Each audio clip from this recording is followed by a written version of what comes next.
Caveat emptor with Localiza. One of the biggest annoyances for foreigners from higher income countries settled here in Colombia is the constant risk of being charged the gringo tax. Basically, there's a belief, not without foundation in some cases, that we have more money and greater access to resources than the locals, thus it's fine to charge us more when the opportunity arises. This plays out in many different ways across a range of sectors. However, in my own experience, I find it happens more so in smaller, family-run businesses than in bigger companies. This is not to say, though, that those larger operators are more honest. It's just a reflection of where the majority of my interactions occur. A friend's recent experience with an apparently reputable car hire company suggests the big boys will also try to extract as much as they can from you if they feel they can get away with it. Of course, this is not exclusive to Colombia. It happens the world over. Nonetheless, I tend to find that the culture here means there is, unfortunately, little pushback against such practices. It's why I feel the need to share my friends' woes with the aptly named Localiza, my emphasis, but perhaps they'll consider it in future marketing campaigns. Always here to help, guys. A buyer, nay renter beware, cautionary tale.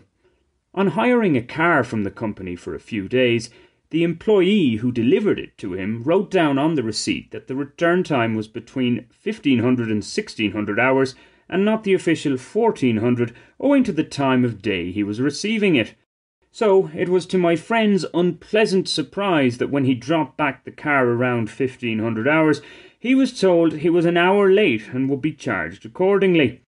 He argued the point all the way to the office, leaving the car parked up without doing a final check with Localiza staff. Never a wise move. He was then told there was a scratch on the windscreen which happened under his watch. My friend says it was there the day he picked up the car, but because it was so minor, he let it go. The company charged him 1,400,000 Colombian pesos, about €310 for that defect. Following the lodging of an official complaint, Localiza has agreed to give back 600,000 pesos of that fine inside the next 30 to 60 days. No rush, lads. A cynic might say that because he protested over the return hour discrepancy, this set him back a mere 16,000 pesos or €3.50, but it was the principle of it that annoyed him. Localiza staff decided to go after the cheeky gringo for much more. There's a general rule in Colombia that if you feel you've been hard done by, the last thing you should do is get angry with the source of your ire. Try, as difficult as it might be, to play it cool. Even bring humour into it, and you might get a more satisfactory result. Whatever the case, considering how the company behaved over the return time, one can't rule anything in or out over the windscreen scratch debacle. Also, that they've now decided to refund almost half of what they charged for that damage.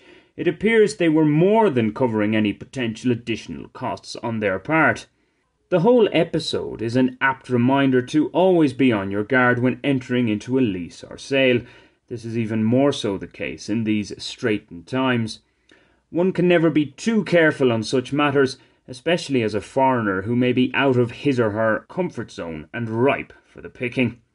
Caveat emptor, indeed.